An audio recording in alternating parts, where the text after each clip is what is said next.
हम बात कर रहे थे बैलेंसिंग ऑफ इक्वेशन की। बैलेंसिंग ऑफ इक्वेशन, जो स्केलेटन इक्वेशन है उसको हम बैलेंस कर सकते हैं। किस तरीके से, इसमें हमने दो मेथड्स को पढ़ा था।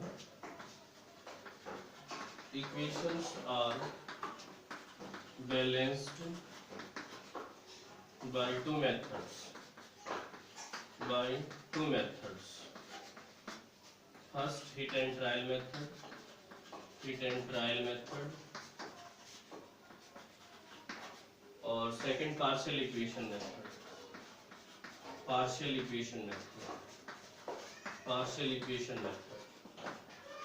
हम इनको नोट करेंगे, एग्जांपल के थ्रू इलस्ट्रेट करेंगे। First hit and trial method,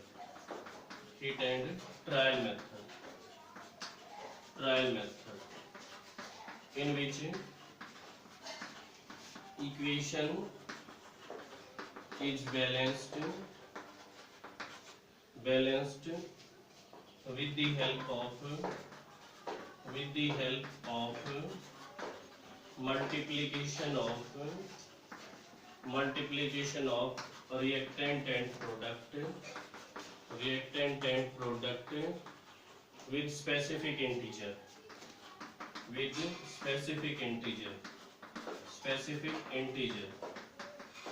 किसी स्पेसिफिक इंटीजर से हम मल्टीप्लाई करेंगे रिएक्टेंट और प्रोडक्ट को। किस तरीके से, एग्जांपल देखिए, Na+Cl2, NaCl। हम रिएक्टेंट और प्रोडक्ट में नंबर ऑफ एटम्स को नोट करेंगे। Number of atoms in reactant और प्रोडक्ट, सोडियम रिएक्टेंट में 1 है, प्रोडक्ट में भी 1 है, बट क्लोरीन 2 है, इसमें 1 है। तो हम क्या करेंगे, प्रोडक्ट को 2 से मल्टीप्लाई करेंगे, मीन्स हम इसको 2 से मल्टीप्लाई करेंगे। तो हम यहाँ पे आगे नोट करेंगे, इसको यहाँ पे लिखेंगे Na+Cl2, then it from the 2NaCl। आगे हम इसको नोट करेंगे, कंटिन्यू। रिएक्टेंट और प्रोडक्ट हैं, उनको नोट करेंगे। रिएक्टेंट और प्रोडक्ट को किस तरीके से हम नोट करेंगे, Na+Cl2, then it from the 2NaCl। Sodium है रिएक्टेंट में 1, प्रोडक्ट में 2 है, क्लोरीन 2 है, इसमें भी 2 है। हम रिएक्टेंट को 2 से मल्टीप्लाई करेंगे, सोडियम को, मीन्स इस सोडियम को 2 से मल्टीप्लाई करेंगे तो हम लिखेंगे 2Na+Cl2, then it from the 2NaCl। हम यहाँ पे नोट करेंगे रिएक्टेंट और प्रोडक्ट को। सोडियम इसमें 2 है, इसमें भी 2 है, क्लोरीन 2 है, इसमें भी 2 है। सो नंबर ऑफ एटम्स अगर रिएक्टेंट और प्रोडक्ट में इक्वल होंगे तो इसका मतलब जो इक्वेशन है वो बैलेंस्ड होगी। आगे हम इसमें नोट कर रहे हैं हिट एंड ट्रायल मेथड के बाद partial equation method. Hit and trial method में हम स्पेसिफिक इंटीजर से मल्टीप्लाई करते जाएंगे रिएक्टेंट और प्रोडक्ट को, और नंबर ऑफ एटम्स को इक्वल करते जाएंगे और इक्वेशन बैलेंस हो जाएगी। सेकंड है पार्शियल इक्वेशन मेथड। इस मेथड में हम जो इक्वेशन है उसको स्प्लिट करेंगे, in which equation split into two equal halves, or in different parts, and when we combine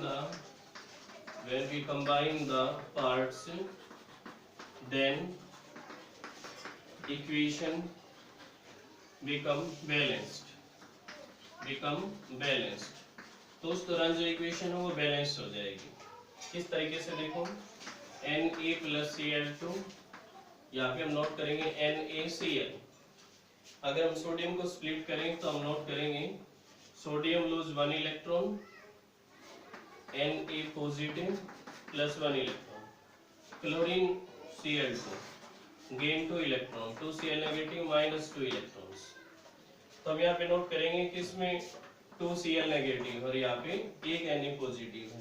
number of electron भी इसमें 2 है, इसमें 1 है। तो हम इस सारे आपको 2 से मल्टीप्लाई करेंगे, मीन्स हम इसको लिखेंगे 2Na, then it from the 2Na positive plus 2 electrons, और इसको लिखेंगे Cl2 then 2Cl negative minus 2 electrons, और इन दोनों को कंबाइन कर देंगे। जब हम इनको कंबाइन करेंगे तो 2Na plus Cl2 then it form the 2Na positive Cl negative. अगर सिंपल इक्वेशन है, एलिमेंट्री इक्वेशन है, तो उसको हम इस तरीके से बैलेंस कर सकते हैं। अगर इक्वेशन कॉम्प्लेक्स है तो उसमें आगे हम hit and trial method use करेंगे। Hit and trial method means जो कॉम्प्लेक्स इक्वेशन है उनमें हम इक्वेशन को स्प्लिट करेंगे, और इक्वेशन स्प्लिट करने के बाद हम उनको कंबाइन करेंगे। उस दौरान अगर इक्वेशन बैलेंस्ड हो जाती है तो ठीक है, अदरवाइज हम उसमें आगे हीट एंड ट्रायल मेथड का यूज करेंगे और इक्वेशन को बैलेंस करते चले जाएंगे। तो इस तरीके से हम केमिकल इक्वेशन को बैलेंस कर सकते हैं। आगे हम इसमें डिस्कस कर रहे हैं limiting reagent and स्टोकियोमेट्रिक calculations.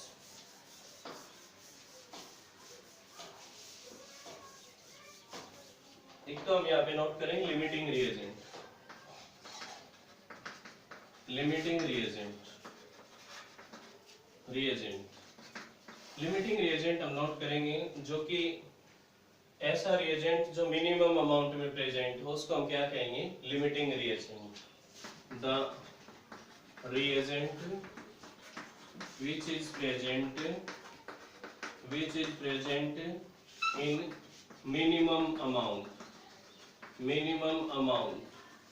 in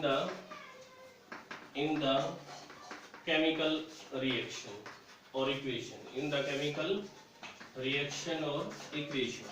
किसी केमिकल रिएक्शन या इक्वेशन में जो मिनिमम अमाउंट में प्रेजेंट होगा उसको हम क्या कहेंगे, लिमिटिंग रिएजेंट कहेंगे। जैसे हम नोट कर सकते हैं जिंक प्लस HCl, तो यहाँ पे हम नोट करेंगे ZnCl2 प्लस H2। यहाँ पे अगर हम बात करें जिंक, हाइड्रोजन और क्लोरीन में, तो इनमें सबसे कम अमाउंट में पार्टिसिपेट कर रहा है हाइड्रोजन, इसलिए इसमें जो हाइड्रोजन है वो क्या है, इसमें लिमिटिंग रिएजेंट है। ये इसमें लिमिटिंग रिएजेंट होगा, लिमिटिंग रिएजेंट। हम यहाँ पे आगे नोट कर रहे हैं इसमें stoichiometric calculation. Stoichiometric calculations. Stoichiometry क्या होती है? Stoichiometry, it is the branch of chemistry in which we deals with the study of combination of study of calculation of combination of masses or volumes of reactant and product।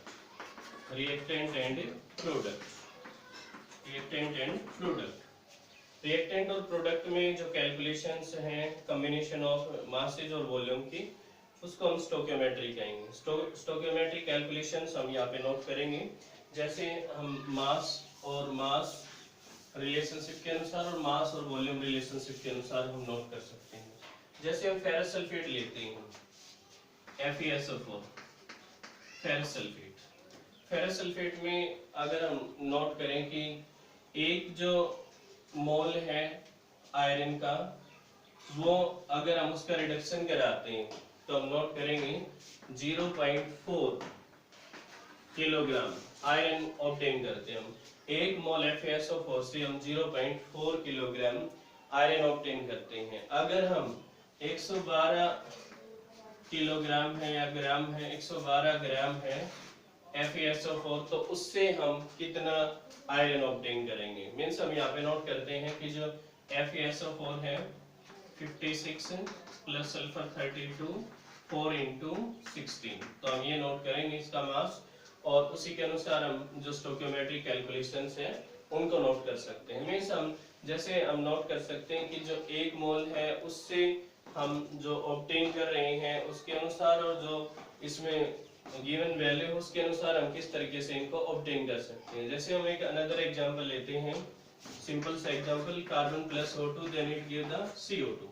हम अगर इसमें note करें 12 ग्राम, और यहाँ पे हम note करेंगे 44 ग्राम।